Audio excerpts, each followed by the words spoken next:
안녕하세요. 크립토TV입니다. 오늘은 미국 정부가 코인을 구제하지 않겠다라는 제목으로 말씀을 드려보겠습니다. 힘든 가운데 우리를 더 불편하게 만들었던 기사가 하나 있었습니다. 바로 스콧 베센트 재무장관이 재무부는 비트코인을 구제할 권한이 없다, 구제할 수 없다. 이렇게 굉장히 무시무시한 제목으로 기사가 많이 나오고 있는 것 같습니다. 여기 좀 더 보시면 여기 셔먼 상원 의원이라고 돼 있는데 이건 잘못됐고요. 브래드 셔먼 하원 의원입니다. 이 캘리포니아 쪽의 민주당 의원인데요. 이분이 재무부가 비트코인을 구제하기 위해서 개입할 수 있는가라고 묻자 스캇 베센트 재무장관이 납세자의 돈으로 코인을 매수할 권한이 없다라고 답했다. 아, 납세자의 돈으로라는 말은 쏙 빠지고 그냥 코인 안 구해줘. 이런 식으로 지금 기사가 어마어마하게 많이 나고 있는 것 같습니다. 이 기사도 비슷한데요. 코인 구제 없다. 뭐 구제할 방법도 없다. 단호한 선을 그었다. 뭐 이런 뉘앙스죠. 굉장히 무시무시합니다. 그래서 정부의 구제 가능성을 공식적으로 부인했다. 압수한 비트코인은 보유하되 떨어지면 민간은행이 매입을 지시하지는 않을 방침이다. 당연한 얘기 아닙니까? 사실 민간은행에 이걸 살 수 없겠죠. 근데 아무튼 무시무시하게 나오고 있고요. 이에 따라 미국의 비트코인 정책은 소극적 보유에 국한될 전망이다. 소극적 보유가 된다는 겁니까? 아니면 그렇게 보일 거라는 겁니까? 전망입니다. 이건 뭐 마치 기정사실화처럼 이렇게 얘기가 되고 있는데 이런 기사들을 많이 보고 지금 코인 가격도 떨어지고 있으니까 참 무섭고 답답하실 것 같습니다. 친크립토 정책 이거 다 날아가는 거 아니야? 전력 비축 안 하는 거 아니야? 이런 생각이 드실까 봐 오늘 영상을 제가 준비를 했는데요. 사실 당연한 결과입니다. 무슨 얘기냐? 은행도요, 구제금융을 한다고 하면 욕 먹었잖아요. 서프라임 모기지 때 여러 이제 은행들 살려주니까 그렇게 많은 욕을 먹었는데, 코인을 뭐, 코인 기업이나 뭐 거래소나 코인이 떨어지면 뭐 누가 사준다? 당연한 결과 아닙니까? 이거는 누가 묻더라도 이렇게 대답을 할 수밖에 없는 상황인데요. 자, 그러면 왜 이렇게 딱딱하게 대답을 할 수밖에 없었는지, 당시 상황을 보시면 조금 이제 이해가 빠르시지 않을까? 이게 좀 부드러운 상황에서 나왔나, 살벌한 상황에서 나왔는지 보시면 알 수 있겠죠? 자, 크립토 윤하라는 분이 한 장으로 잘 정리해 주셨는데요. 하원 은행위원회 청문회 중에서 나왔던 얘기인데, 여기 보시면 고급스러운 단어가 많이 등장을 하죠. 입 닥쳐, 뭐 조용히 해.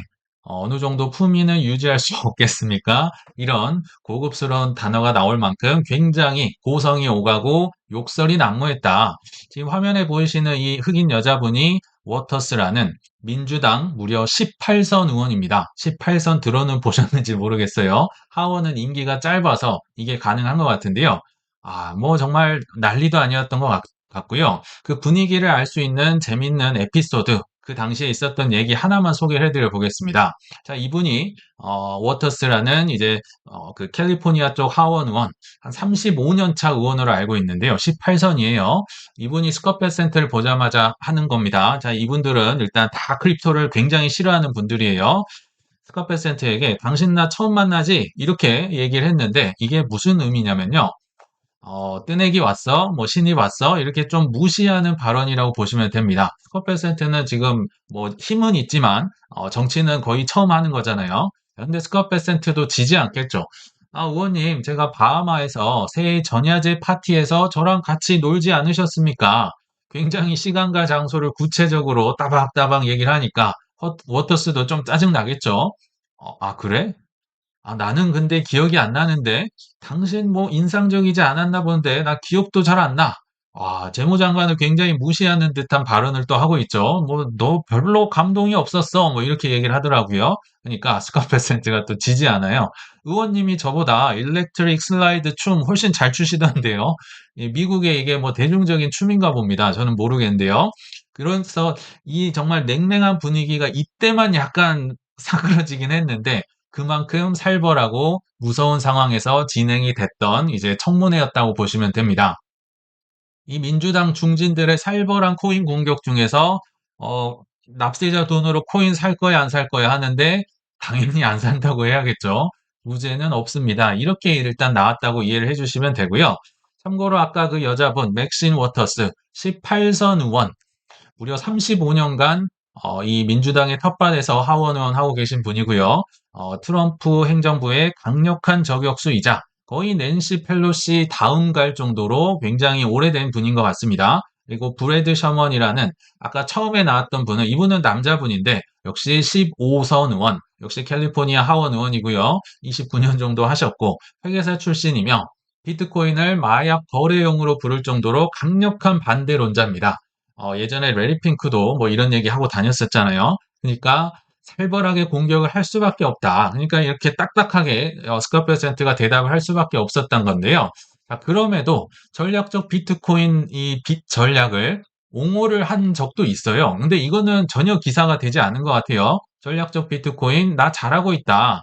그러니까 10억 달러 중에 5억 달러 정도의 비트코인을 뺏어서 범죄자들 걸 압류를 해서 그 5억 달러가 지금 150억 달러 정도로 증가가 됐는데 30배로 불렸다. 나 이거 잘하고 있다라고도 얘기를 했는데 기사로서는 안 보이고 뭐 상황이 상황인 만큼 무서운 뉴스만 계속 나오고 있는 것 같습니다. 근데 여기서 보시면 이 얘기인 즉슨 전략적 비트코인 비축 지금도 하고 있다는 얘기잖아요. 나 잘하고 있다라고 했으니까. 그리고 본래 이 전략 비축은요. 범죄자의 것을 몰수를 하고 예산 중립적인 방법으로 매수를 하겠다. 이거 작년 8월에도 스캇베센트가 분명히 얘기를 했던 겁니다. 이거 유효하다는 건데 그럼에도 불구하고 제가 볼 때는 안 하고 있습니다. 안 하는지 지연을 하는지 모르겠지만 할 수 있는데 안 하고 있으니까 사람들 입장에선 답답하고 이거 안 하는 거 아니야? 이제 이런 얘기가 나오겠죠. 자, 근데 또 하나 재밌는 관전 포인트가요.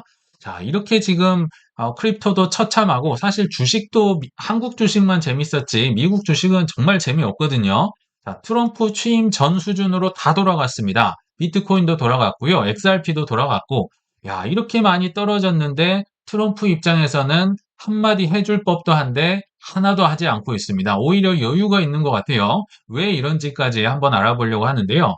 자, 크립토 어마무시하게 떨어졌죠. 주식도 사실 별로 재미없습니다. 뭐 크립토에 비교할 건 아니지만 자, 그럼에도 트럼프는 제가 볼 땐 지금 여유가 상당히 있고요. 오히려 그 반대편에 있는 종필이형, 뭐 은행이나 뭐 민주당 이쪽이 제가 볼 땐 훨씬 똥줄이 타고 있다. 왜 그런지 소개를 해드려 보겠습니다.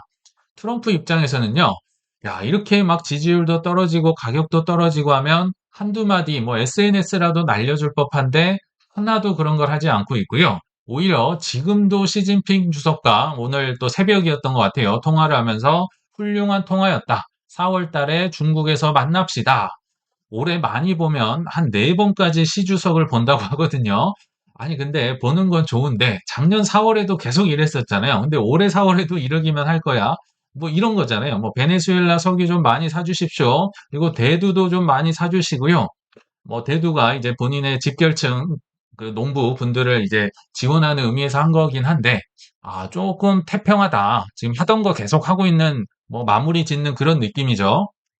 이것도 보시면 평소랑 좀 다릅니다. 아마 보셨겠지만 트럼프가 아랍에미레이트의 왕족이 이제 본인 일가 친척이 운영하는 월드 리버티 파이낸셜에 5억 달러를 투자를 했었다고 하는데 나 그거 전혀 몰랐다. 이렇게 지금 약간 발뺌을 하고 있다는 겁니다. 근데 평소 성격 같으면요.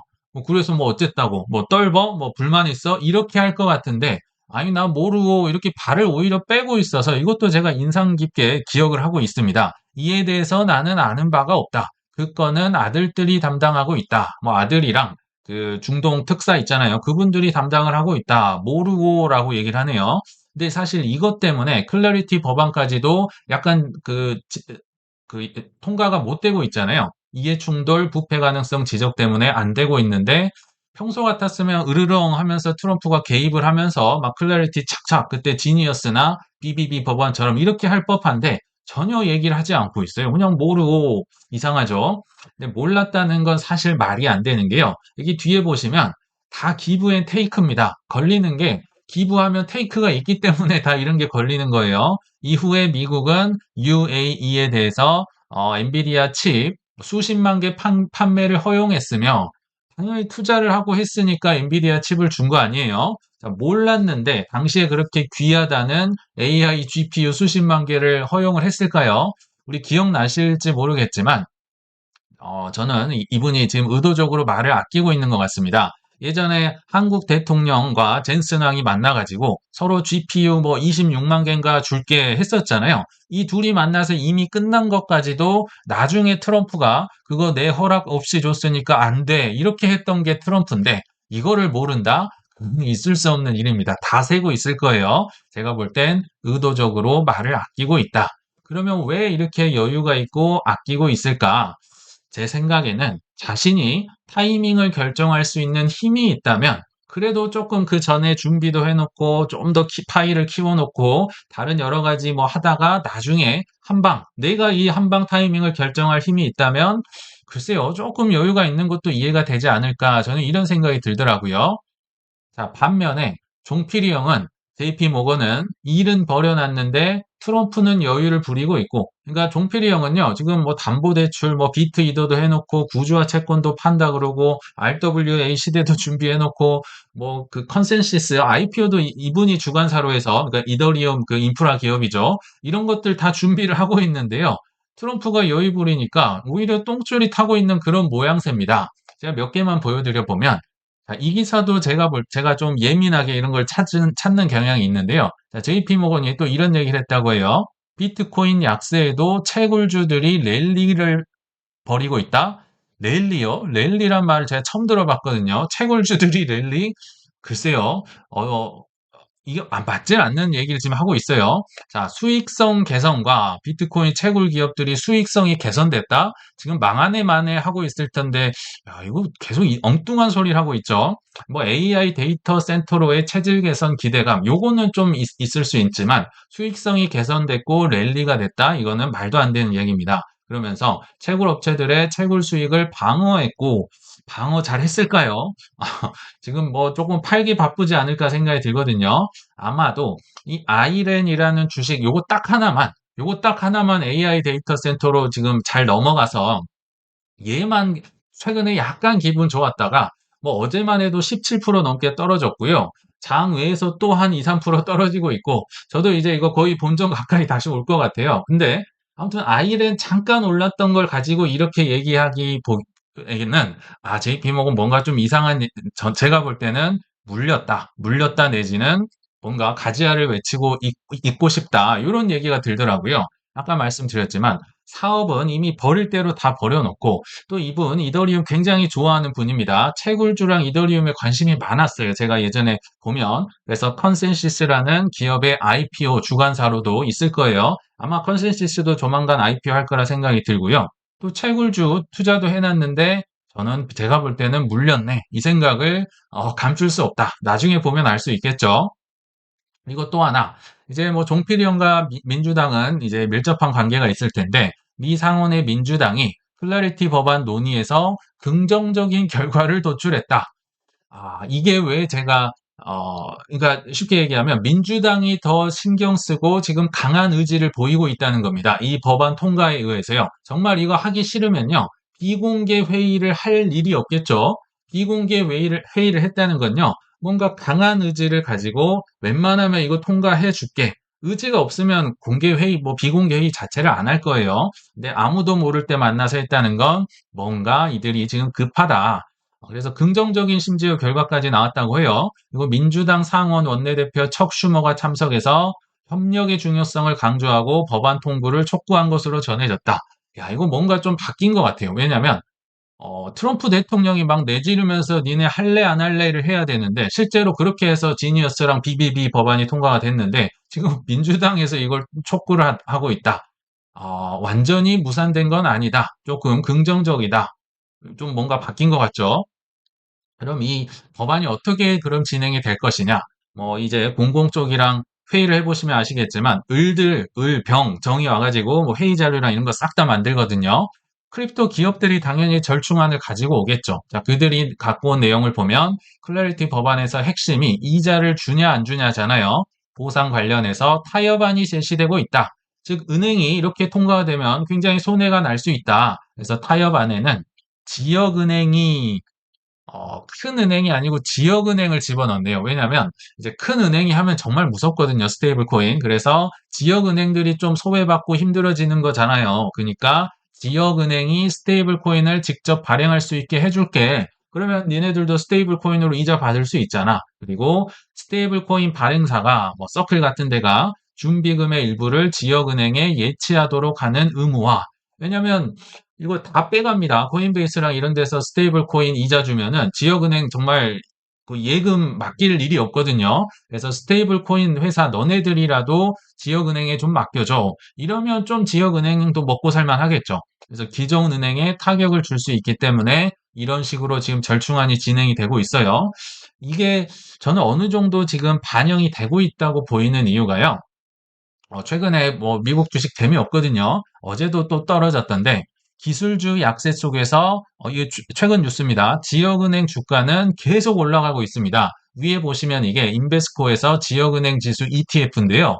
와, 이렇게만 올라갈 수 있다면 좋겠죠. 지금 지역은행 지수가 굉장히 올라가고 있습니다. 근데 뭐가 실적이 개선됐거나 좋은 상황이 나왔을까요? 뭐 금리 뭐 인하되면 오히려 안 좋으면 안 좋았을 것 같은데요. 여기에서 이제 순환매라고 얘기를 하는데, 그러니까 이제 기술주에서 가치주나 뭐 중소형주로 넘어가고 있는 거, 뭐 그것도 일부 있겠지만 제가 볼 때는 클래리티 법안에 대한 기대감도 있지 않나 이런 생각이 듭니다. 아까 지역은행이 스테이블 코인 발행하고 이 뭐 코인베이스나 뭐 서클 이런 데가 여기에 좀 맡겨야 돼. 뭐 이런 게 법안 절충안으로 들어갔잖아요. 그래서 그런 거에 대한 기대감 때문에 지역은행 주가가 이미 반영을 하고 있지 않을까. 지금 민주당 쪽이나 뭐 이 JP 모건 쪽에서도 좀 똥줄이 타면서 이거를 지지하는 듯한 모습이 오히려 보이고 있어서 소개를 해드려 봤습니다. 자, 그러면 트럼프는 언제까지 여유가 있어 보이느냐? 중간 선거 전까지는 그래도 저는 각성할 수밖에 없다라는 생각이 들거든요. 지금은 여유 있어 보이죠. 왜 여유가 있느냐? 신기하죠. 일부 공화당 의원들이 재무부의 비트코인 매입을 또 촉구했다. 이거 오늘 새벽 뉴스입니다. 재무부의 비트코인 매입을 촉구하고 있다.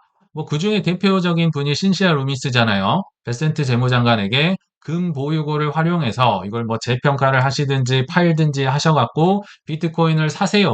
이번만 얘기한 게 아니고요. 작년에도 얘기했고 비트코인 액트라는 법을 통해서 계속 얘기를 하는데 응 있다가 트럼프가 허용을 안 하고 있어요. 아직까지도 안 듣고 있다. 여유가 있는 거예요. 그리고 이것도 한번 소개를 해드렸지만 베네수엘라를 이제 가서 마두로를 잘 잡아오고 범죄자권 몰수 이 누구보다도 많이 들고 있는 마두로가 한 60만 개 정도 들고 있다고 하죠. 물론 금도 사놨겠지만 이분 거 몰수를 하면 되는데 누구보다도 본인의 치적을 드러내고 싶은 게 트럼프일 텐데 아무 말 안 하고 있고요. 지금 비트코인 관련된 뭐 비축 관련된 것 의도적으로 안 하고 있고 일단 석유부터 우리 거 이제 베네수엘라 확보했으니까 우리 거 많이 사줘. 그리고 히토류도 이제 중국의 압박에서 벗어나기 위해서 전략 비축하겠다. 이런 얘기 나오는데 아직 비트코인은 좀 여유가 있어 보입니다. 근데 언제까지 여유가 있을까요? 요거는 이제 중간 선거에서 민주당이 이길 것이냐, 공화당이 이길 것이냐인데요. 압도적입니다. 이대로 가면 80% 확률로 민주당이 이기고요. 이미 뭐 지역선거나 뭐 뉴욕시장이나 여러 군데에서 이제 결과가 나오고 있죠. 지면 탄핵, 본인 입으로 얘기를 했어요. 트럼프 대통령이. 지면 탄핵될 텐데 이걸 그대로 지켜볼 것이냐? 지렁이도 밟으면 꿈틀대는데 하물며 트럼프가 가만히 있겠습니까? 저는 26년 하반기 즈음에서 뭐 정확한 시기는 모르지만 정말 총공세가 펼쳐질 거라 생각이 듭니다. 일단 매크로적부터 그 이유를 몇 개 소개를 해드리고요. 그러니까 여러 가지 가능성을 한번 다 말씀을 드려보겠습니다. 취사 선택을 하시고 알아두시면 될 것 같은데, 자, 일단 매크로적인 면에서 보면 아직까지는 제롬 파월이 5월까지 버티고 있기 때문에 뭐 데이터 디펜던트 뭐 여러 가지 얘기를 하면서 지금 독립성을 유지하고 있죠. 그렇지만 케빈 러시가 오면 뭔가 모종의 합의가 있었을 거라 추정이 되고요. 그 중에 하나가 양적 완화는 너네가 안 해도 돼. 너 그거 원래 싫어했잖아. 연준이 주인공 아니거든 이제. 그러니까 케빈 러시 당신이 오면 그냥 제때 금리 인하나 제때 해. 그리고 좀 주인공 무대에서 빠져. 왜냐면 그 전까지는 항상 제롬 파월이 경제 대통령이라고 주목받았는데 트럼프 입장에선 그것도 마음에 안 들었던 것 같아요. 그래서 현재 굉장히 보수적인 컨센서스로 보더라도 페드와치에서요. 연 2회 정도, 그러니까 6월에 한 번, 10월에 한 번 정도가 금리 인하가 예정이 돼 있습니다. 뭐 더 할 것도 없고 더 뭐 못할 것도 없이 그냥 2번 정도만 이렇게 한다? 나쁘지 않겠죠. 그러면 이제 양적 완화라든지 돈 푸는 거는 아마도 트럼프식 스core percent식의 양적 완화가 나올 가능성이 높다. 예전에 한번 말씀을 드렸는데요. 예를 들면 관세에 대한 배당금을 뭐 2,000불을 준다, 뭐 또는 세액공제를 한다 말만 있었고요. 아직 하질 않았습니다. 요건 직전에 터뜨려야 될 것 같다 싶어서 아끼고 있고요. 제가 볼 때는. 그리고 대출금리, 뭐 신용카드, 뭐 10% 상한제, 그리고 모기지 금리도 낮추기 위해서 뭐 이 프레디맥이랑 이런 데서 2천억 불을 뭐 이제 MBS를 사라 이런 얘기도 있었잖아요. 말만 나왔지 아직 진행이 되지 않고 있다. 이런 것들이 하반기에 대기를 한다. 이게 매크로의 환경이 될 거라는 겁니다. 그리고 전략 비축 제가 볼 땐 할 수 있는 방법이 정말 많은데 계속 차일피일 미루고 지금 안 하고 있거든요. 근데 결국에 가서는 뭐 여기에 있는 방법들로 할지 않을까 생각이 듭니다. 첫 번째, 금 재평가 혹은 금 판다 뭐 이런 얘기 분명히 나올 수 있을 것 같고요. 5월 그러니까 이 중에 뭐가 나올지 모릅니다. 또 뭐 이제 전략 비축을 하려면 원래는 의회들이 뭐 법을 만들어야 되고 민주당의 표를 얻어야 되고 이런 게 있는데요. 재무부가 단독으로 할 수 있는 기금이 있습니다. 그게 외환 안정 기금. 한국에도 이런 거 있죠. 달러가 너무 세다든지 약하다든지 할 때 제가 알기로 한 400억 달러 정도 있을 거거든요. 이거를 통해서 재무부 스쿼트 퍼센트의 재량으로 뭐 사거나 팔거나 할 수 있다. 이것도 저는 충분히 이제 카드로 쓸 수 있을 것 같고요. 또 퇴직연금 401K에 쓴다라고 말만 있고 아직도 안 하고 있어요. 그리고 이거 벌써 까먹으셨겠지만 작년 초에 국부펀드로 비트코인 뭐 이런 거 산다고 대체 자산 산다고 했는데 이것도 아직 안 하고 있고요.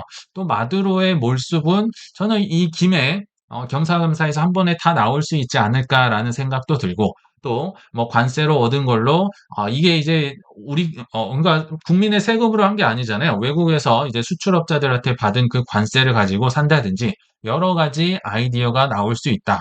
뭐가 될지 모르겠지만 전략 비축을 저는 할 거라고 보고 있습니다. 그리고 가장 결정적인 게 있는데요. 세계에서 가장 똑똑하고 그리고 트럼프의 속내를 잘 알고 있는 일론 머스크 같은 세계적인 부자들이요. IPO 시기를 언제로 잡았습니까? 올해 하반기입니다. 중간선거 직전인 거예요. 근데 한번 예를 들어보겠습니다. 이게 예전에 우리가 알고 있는 뭐 크립토 사이클이 있었잖아요. 그래서 지금이 이제 앞으로 뭐 1년간 재미없다. 그 논리로 한번 얘기를 드려볼게요. 자, 만약에 그들의 논리가 맞는다면 25년 고점 찍고 내려왔어요. 예를 들어 10월 고점 찍고 내려왔다. 그러면 그게 맞으려면 26년은 내내 떨어져야 됩니다. 그쵸? 26년 초부터 계속 떨어져서 26년 말, 27년 초가 완전히 저점, 사이클의 최저점이었겠죠. 근데 사이클 최저점에서 세계에서 가장 머리가 좋은 일론 머스크, 뭐 샘 알트만 이런 친구들이 IPO를 한다? 이건 뭔가 좀 맞지 않지 않을까요? 그러니까 이 사이클이나 이런 게 너무 연연해 하지 않으셨으면 좋겠습니다. 사이클 저점에서 IPO를 하고 싶은 세계적인 부자들은 아마 없을 거다. 그래서 26년도에 메가 IPO를 제가 한번 오랜만에 조사를 해봤는데요. 일단 K뱅크, 이거 한국 거죠. 요것만 3월 5일쯤에 예정이 돼 있다고 합니다. 이게 크립토가 붐이어서 하는 게 아니라 지금 삼수하고 있는 걸로 알고 있거든요. 크립토는 엉망이지만 그 코스피, 막 코스닥이 막 불을 뿜고 있기 때문에 아마 당겨서 하지 않을까 생각이 들고요. 그러니까 이거 외에는 다 하반기에 있습니다. 뭐 7월에서 8월 뭐 데이터 브릭스, 9월 스트라이프, 이거 오픈 AI, 스페이스X, 뭐 10월, 11월, 12월이라고 하는데요. 저는 훨씬 당겨질 가능성이 높다. 이거 AI가 좀 뭐 잘못하지 않았나 생각이 들거든요. 아무튼 이거 다 하반기에 있는 거고요. 특히나 오픈 AI랑 스페이스X 뭐가 더 크게 할 것이냐, 먼저 할 것이냐. 왜냐하면 또 오픈 AI랑 엔트로픽이 같은 계열이기 때문에 이제 먼저 하려고 하는 신경전도 있어요. 그래서 이 친구들이 굉장히 지금 역대급 상장 이벤트를 앞두고 있다. 조기 등판 가능성도 존재한다. 그리고 크라켄이라는 거래소도 참고로 코인베이스 이후에 이제 최대 거래소 상장을 기대하고 있다. 이런 걸 보시면 하반기에 뭐가 있긴 있겠구나. 사람들이 괜히 이 일정을 잡진 않았을 거 아니에요. 그리고 이왕이면 중간 선거 전에 하는 게 당연히 좋겠죠. 그리고 남들보다 먼저 하는 게 더 그렇지. 뒤에 가면 이제 들러리고 그거 나 봤던 거야. 뭐 이 정도 되겠네. 이렇게 예상이 돼 버리니까 아마도 중간 선거 전에 할 가능성이 전 높다. 이런 생각을 해봤습니다. 그래서 오늘의 결론을 맺어 보면요. 단 나만의 원칙과 포트폴리오로요. 탐욕보다는 한방보다는 일단 생존을 하셔야 된다. 왜냐하면 이렇게 고생 하시면서 이제 그렇게 기다려 왔는데 그 수확물이 어떻게 될 건지 확인을 하시려면 일단 생존을 하셔야겠죠. 그래서 타이밍, 뭐 한 방을 노리시기보다는 오래오래 뛸 수 있는 포트폴리오와 여유를 갖춰가시길 바라면서 이만 마치겠습니다. 시청 감사합니다.